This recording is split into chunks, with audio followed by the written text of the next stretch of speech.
अगर आप भी चाहते हैं कि एसएस फिल्म्स मोतिहारी के ऑडियो वीडियो सबसे पहले आप तक पहुंचे, तो इस चैनल को सब्सक्राइब करें और साथ ही बेल आइकन को दबाना ना भूलें।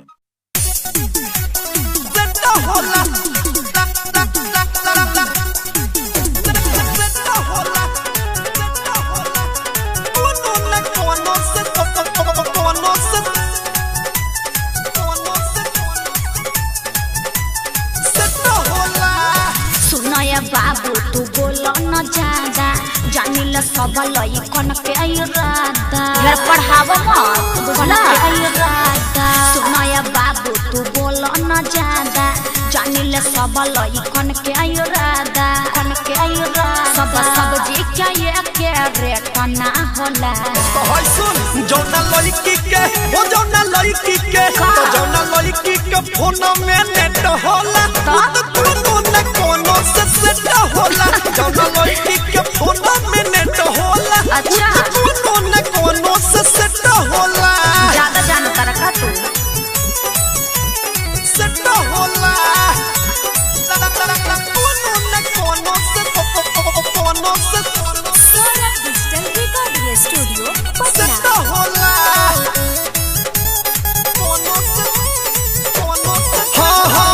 भैया के बतियावेल जवन देखे के वो हो देखावेल करे जा हो फेसबुक लाई भैया के बतियावेल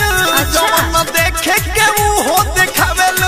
तोरा जस लइका बा ढेर हमरा फेर में झूठ पिटा जइबा बाबू अनेर में सुधर जो केतनो करत बेट बाकी भेट ना होला अरे लबरी जौना लड़की के जौना लड़की के जौना लड़की के फोन में नेट होला तो कोनो न कोनो से सेट होला जौना लड़की के फोन में नेट होला तो कोनो न कोनो से सेट होला दिक्कत बा सेट होला कोनो न कोनो से Saurabh digital recording studio set होला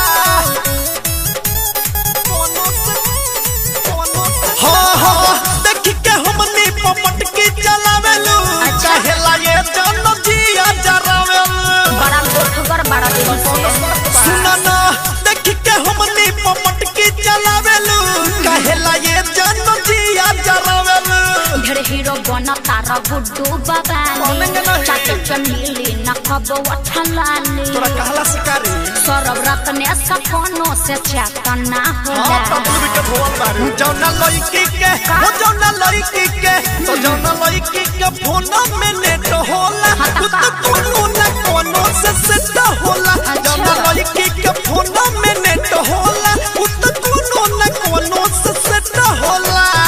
सुनाया बाबू तू बोलो न ज्यादा जानिल सब लई कन के इरादा सब सब्जी क्या ये के रेट ना होला तो होय सुन जौना लड़की के हो जौना लड़की के तो जौना लड़की के फोन में नेट होला तो कोनो न कोनो